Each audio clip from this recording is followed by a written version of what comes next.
नमस्कार, स्वागत है आपका सत्यहिंदी.com पर। मैं हूं नीलू व्यास और एक बार आपके साथ फिर से जुड़ रही हूं आपके पसंदीदा कार्यक्रम आज का एजेंडा को लेकर। बात करते हैं किस तरीके से जस्टिस अरुण मिश्रा को एनएचआरसी यानी कि राष्ट्रीय मानवाधिकार आयोग यानी कि नेशनल ह्यूमन राइट्स कमीशन का चेयरमैन बनाया गया है। और जब से बनाया गया है और उसके पहले से भी जस्टिस अरुण मिश्रा विवादों में हमेशा घिरे रहे हैं और तमाम प्रश्न खड़े हो रहे हैं कि जस्टिस अरुण मिश्रा को ही जो सिलेक्ट कमेटी थी उसने क्यों चुना, बावजूद इसके कि 3 चीफ जस्टिसेस का नाम था। उसके बाद एक और सवाल खड़ा हुआ कि जो सिलेक्शन कमेटी थी उसने किसी भी आदिवासी या ओबीसी या एससी या एसटी के सदस्य को मेंबर एनएचआरसी क्यों नहीं बनाया। ये जो तमाम प्रश्न थे, ये जो मल्लिकार्जुन खड़गे हैं जो राज्यसभा में नेता विपक्ष हैं, उन्होंने ये तमाम सवाल खड़े किए थे क्योंकि वो भी उस सिलेक्ट कमेटी का हिस्सा थे। उन्होंने प्रधानमंत्री नरेंद्र मोदी को एक पत्र भी लिखा और कहा कि इन चीजों पर आप थोड़ा सोचें और हफ्ते या 10 दिन बाद हम मिल सकते हैं, लेकिन वो समय नहीं आया और प्रधानमंत्री नरेंद्र मोदी ने बजाय केंद्र सरकार ने डिसेंट नोट को मल्लिकार्जुन खड़गे पर ध्यान नहीं दिया और एनएचआरसी के चेयरमैन पद पर जस्टिस अरुण मिश्रा को नियुक्त कर दिया। और इसको लेकर तमाम कंट्रोवर्सीज खड़ी हो रही हैं। उनको लेकर ये भी सवाल थे कि ये बहुत ही एंटी ह्यूमन राइट्स हैं, क्योंकि जब ह्यूमन राइट्स का मामला आता है तो इनके जितने भी जजमेंट्स हैं लोग उठाकर उसको सोशल मीडिया पर डाल रहे थे और ये कह रहे थे कि इन्होंने तो इतने सारे ट्राइबल्स और जो लैंड एक्विजिशन का केस था जिसको फॉरेस्ट राइट्स एक्ट के तहत जिस प्ली में चुनौती दी गई थी, तो उसमें उन्होंने ट्राइबल्स के फेवर में और एससी एसटी कम्युनिटी के फेवर में वो केस नहीं दिया था। हालांकि इतना एजिटेशन हुआ इसलिए उस केस पर स्टे मिल गया था, लेकिन जो उनके जजमेंट का पैटर्न है उसको लेकर बार बार सवाल खड़े हो रहे हैं कि जो पर्सनल लिबर्टीज का मामला है, तो पर्सनल लिबर्टीज की जब भी हम बात करते हैं तो जस्टिस अरुण मिश्रा ने बहुत ही एक हार्ड लाइन लिया है। और अब आपको बता दें कि इस पूरे खबर में नया क्या है। विवाद के घेरे में तो जरूर है जस्टिस अरुण मिश्रा, लेकिन अब ये हुआ है कि लगभग 71 ऐसे ह्यूमन राइट्स एक्टिविस्ट हैं जिसमें कि लॉयर्स शामिल हैं, लेखक शामिल हैं और जर्नलिस्ट शामिल हैं, जिन्होंने केंद्र सरकार को एक चिट्ठी लिखी है, एक ओपन स्टेटमेंट जारी किया है और उस चिट्ठी के जरिए उन्होंने मांग की है कि जस्टिस अरुण मिश्रा को एनएचआरसी के चेयरमैन के पद से हटाया जाए।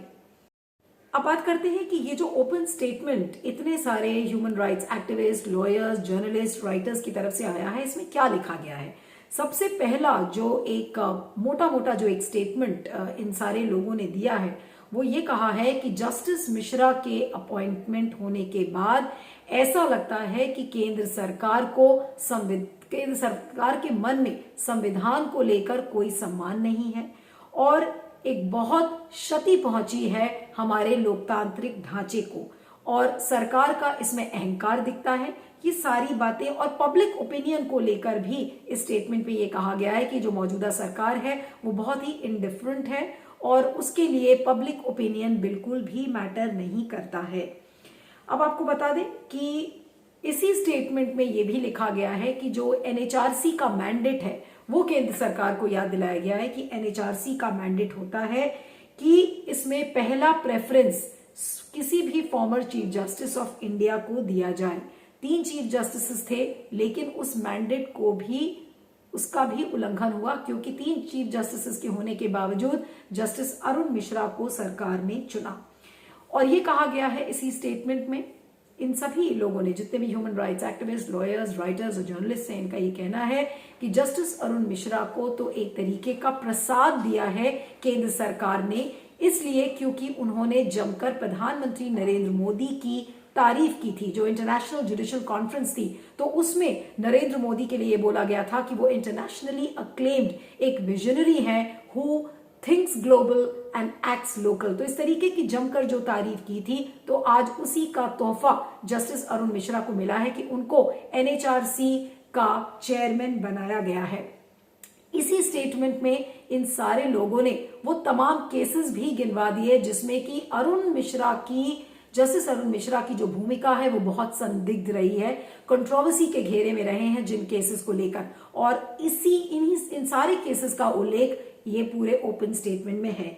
जो केसेस जिनका नाम लिखा गया है वो है जज लोया का केस, सहारा बिरला करप्शन केस, हरिन पांड्या का केस, जिसमें कि ज्यादातर जो ये केसेस हैं इसमें जस्टिस अरुण मिश्रा का जो जजमेंट था उसने सेंटर को फेवर किया है, यानी केंद्र सरकार को इसमें फायदा पहुंचाया है। और अगर केंद्र सरकार नहीं है तो जो सरकार के बड़े लीडर्स हैं उनको इससे फायदा पहुंचा है। तो कुल मिलाकर स्टेटमेंट में ये लिखा गया है कि ये जो पूरी नियुक्ति है ये एनएचआरसी के स्पिरिट के खिलाफ है। एनएचआरसी एक इंडिपेंडेंट बॉडी है और उसको इसलिए बनाया गया था कि जो स्टेट की तरफ से जितने भी ह्यूमन राइट्स के वायलेशंस होते हैं, उसका दुरुपयोग होता है, उसको इंडिपेंडेंट तरीके से उसकी जांच करे, पड़ताल करे। और इसी स्टेटमेंट में ये लिखा है कि पब्लिक को ये जानना जरूरी है कि इस सिलेक्शन कमेटी का क्या आधार था कि किस बेसिस पर जस्टिस अरुण मिश्रा की नियुक्ति की गई।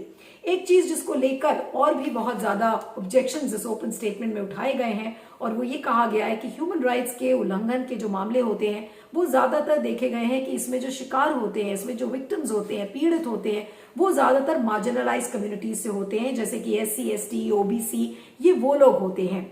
और क्योंकि इस सिलेक्ट कमेटी ने किसी को भी आदिवासी, एससी, एसटी या ओबीसी को इसका सदस्य नहीं बनाया है, ये दिखाता है कि केंद्र सरकार के लिए डाइवर्सिटी यानी कि जो प्रभुता है और हर एक तबके को रिप्रेजेंट करने की जो एक स्पिरिट होती है वो सरकार के लिए सिर्फ एक टोकनिज्म है, एक दिखावा है। इसलिए सरकार बड़ी बड़ी बातें जरूर करती है लेकिन ये सिर्फ एक दिखावा है। और जो ओबीसीज हैं, जो मार्जिनलाइज कम्युनिटीज हैं, उनके लिए सरकार के मन में कोई भी संवेदना नहीं है। और जैसा मैंने आपको कहा कि उनके जितने भी पुराने जो जजमेंट्स हैं उनको लगाया गया है इसी स्टेटमेंट में और देखा गया है कि उनका जो जजमेंट पैटर्न है वो दिखता है कि वो सरकार का ज्यादा फेवर करते हैं। और एक बात और भी जो इसमें कही गई है बहुत खुले तौर पर कि जो पर्सनल लिबर्टीज हैं उसके लिए भी ऐसा लगता है कि जस्टिस अरुण मिश्रा के मन में कोई सम्मान नहीं है। लैंड एक्विजिशन के जो मामले रहे हैं, जो उनका जो जजमेंट पैटर्न एक देखा गया है, उसमें भी जितने भी पॉलिटिकली सेंसिटिव केसेस थे उसमें उन्होंने केंद्र सरकार को ज्यादा फायदा पहुंचाया है। तो यानी कि इस ओपन स्टेटमेंट के जरिए ये बिल्कुल खुले शब्दों में कहा गया है कि जस्टिस अरुण मिश्रा एनएचआरसी पद के लिए बिल्कुल भी फिट नहीं है, उनको हटाया जाए। और जो बेसिक प्रिंसिपल्स हैं एनएचआरसी के, जिसको हम प्लूरलिज्म कहते हैं, उसकी स्वायत्तता कहते हैं, उसकी इंडिपेंडेंस कहते हैं, अकाउंटेबिलिटी कहते हैं, तो ये सारी चीजें जस्टिस अरुण मिश्रा की नियुक्ति से खत्म हो जाती हैं। बहुत सारे लोगों ने यह भी कहा है कि अब ऐसा लग रहा है कि सारे इंस्टीट्यूशंस को एक एक करके मोदी सरकार खत्म करती जा रही है और उसी लाइन में अब नेशनल ह्यूमन राइट्स कमीशन भी है। सरकार तो नहीं हटाएगी, सरकार जानती है वो क्या करना चाहती है। क्योंकि देखिए, अगर आप सरकार की नीयत साफ हो कि हम मानवाधिकारों का उल्लंघन नहीं करेंगे और जवाबदेह, सचमुच हम जवाबदेह होना चाहते हैं, तो बहुत सारे नाम थे रिटायर्ड चीफ जस्टिसेस और पर उन्होंने जानबूझ के पहले तो कानून बदला, जहाँ पे पहले तो कि चीफ जस्टिस के अलावा कोई भी सुप्रीम कोर्ट जज बन सकते हैं, और उसके बाद फिर बहुत सारे नामों में से उस नाम को चुना जिनका पूरा रिकॉर्ड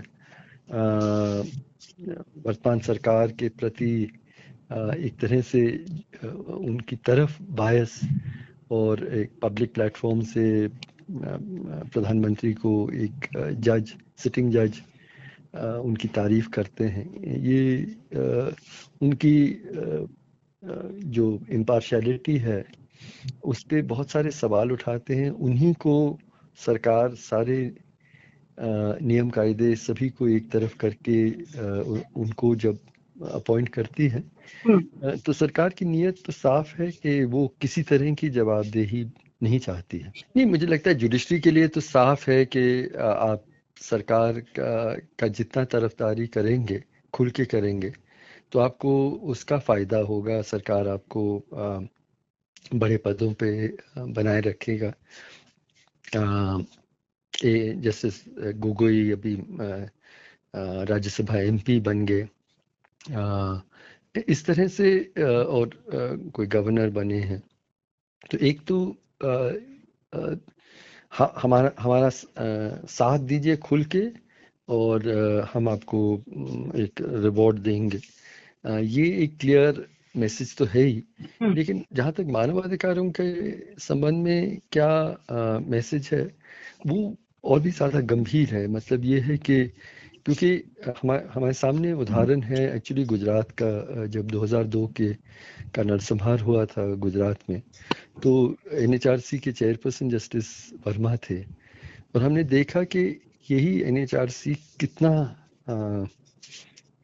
काम कर सकता है मानवाधिकारों के बचाव के लिए। जस्टिस वर्मा के तहत उन्होंने एक्चुअली बहुत सारे ये केसेस को रीओपन किया, सुप्रीम कोर्ट में गए, जो लीगल जस्टिस का प्रोसेस को उन्होंने आगे बढ़ाया। तो उससे ऑब्वियसली सरकार बचना चाहती है कि इस तरह की संभावना ही ना बने। तो मानवाधिकार के अगर मामले हैं तो उसके हिसाब से जस्टिस अरुण मिश्रा की नियुक्ति एक बहुत बड़ा झटका है, क्योंकि सबको ऐसा लग रहा है कि मानवाधिकार के जो केसेस हैं उनके साथ न्याय नहीं करेंगे जस्टिस अरुण मिश्रा, क्योंकि उनका ट्रैक रिकॉर्ड है ही नहीं ह्यूमन राइट्स के केसेस के लिए। तो सब लोगों ने इसको लेकर सवाल खड़े किए हैं। और एक और सवाल जो इस ओपन स्टेटमेंट में उठाया गया है कि फॉर्मर डायरेक्टर जो आईबी के थे राजीव जैन, उनको बनाया गया है एनएचआरसी का मेंबर, जबकि कोई भी जो मार्जिनलाइज कम्युनिटी से बनाया जा सकता था, तो उस चीज को भी ध्यान में केंद्र सरकार ने नहीं रखा है। तो कुल मिलाकर एनएचआरसी एज एन इंस्टीट्यूशन, एक संस्था को बिल्कुल केंद्र सरकार खत्म कर रही है। वो चाहती है, केंद्र सरकार ये चाहती है कि एनएचआरसी को एक ऐसा व्यक्ति हेड करे जो कि केंद्र सरकार की हाँ में हाँ मिलाए। तो अगर ऐसा व्यक्ति या ऐसा जज अगर एनएचआरसी को हेड करेगा तो मानवाधिकारों का क्या होगा? क्या लोगों को न्याय मिल पाएगा?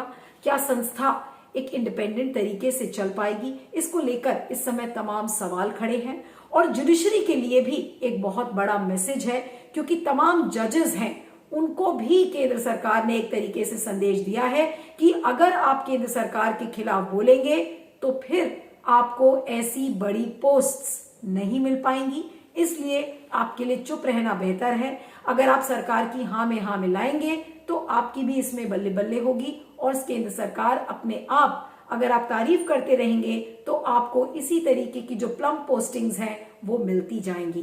तो जितने भी जो रिटायर्ड जजेस हैं उनके एक तरीके से सरकार ने मुंह बंद कर दिए हैं। मैंने बहुत सारे लोगों से बात करने की भी इसमें कोशिश की जो रिटायर्ड जजेस थे, तो उन्होंने कहा कि ये तो सबको पता था कि जस्टिस अरुण मिश्रा ही मानवाधिकार आयोग के चेयरमैन बनेंगे, लेकिन कोई भी ऑन रिकॉर्ड नहीं आने के लिए तैयार था। इसलिए क्योंकि अब इस पे और ज्यादा विवाद हो ये कोई नहीं चाहता, और सबको ये लग रहा है कि अगर चुप रहने से ही अगर उन्हें एक अच्छी कुर्सी मिल जाती है, सरकार की वाहवाही करने से अगर उन्हें एक अच्छी कुर्सी मिल जाती है, तो वो कुर्सी क्या बुरी है। लेकिन वाकई में एक बहुत ही डिस्टर्बिंग ट्रेंड है, क्योंकि मानवाधिकार, ह्यूमन राइट्स एक ऐसा मामला है मानवाधिकारों का जो कि एक लोकतांत्रिक प्रक्रिया का एक बहुत ही अहम स्तंभ है, और उस स्तंभ को ऐसा लग रहा है कि मोदी सरकार ने बिल्कुल ध्वस्त कर दिया है। इस पर आपका क्या फीडबैक है जरूर बताइएगा। और चलते चलते एक छोटी सी गुजारिश है कि आज के समय में स्वतंत्र पत्रकारिता करना, बेबाकी से बोलना एक बहुत मुश्किल काम है, इसलिए इस वीडियो के डिस्क्रिप्शन बॉक्स में जाएं, उसमें एक लिंक है, उस लिंक को क्लिक करें, सत्य हिंदी को भुगतान करें, सत्य हिंदी की सदस्यता लें। इससे आपको निष्पक्ष खबरें मिलेंगी और हमें आपका समर्थन मिलेगा।